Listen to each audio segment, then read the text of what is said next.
Situation ya lingwala o etali mai ezana mouche ezana vini mweka eza pena ko préoccuper bourgmestre makasi na population botala tabino moko awa na vini mweka ndenge nini mai etondi okondima te alors que elange bandi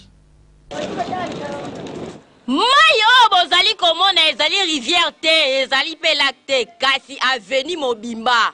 oyo ezali aveni mweka direction mushi bamapangu oyo kaka ndenge bozali komona bandeko babimaka lisusu te bakomakosote bamur na nsima epai ya bavoisin mpo mai ezanga nango canalisation mbula kutu esika nango deja kobeta kasi bango koto oyo bakoma na pelouse synthétique bandeko baleli ebele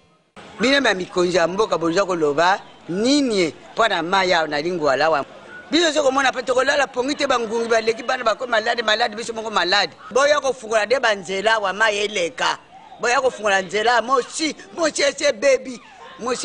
moye itamo moye bato baleka ezaka komi oya kokota na lopango soko lobio nzela ekomi awa mpona balabala ebebe ngana za leta eza pasi mingi mai oyo bato soki bazobima na kati na bamapango na bango ya liboso balataka babote moye babima eza te bazolata babote mai oyo tozoyeba te soki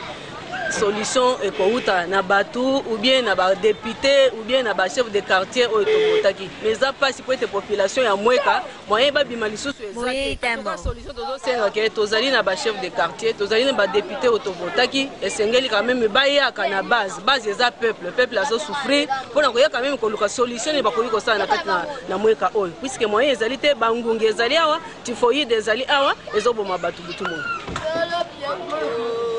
nyonso oyo etali kaka yo mama bourgmestre ya commune ya lingwala kotika population na esouffrir na bamalaria te batifoidi te talela bango likambo ya canalisation ya mai mpo mbula ekoyakala te bandeko bakokontinue kosouffrir ti wapi match oyo eza mabe mpenza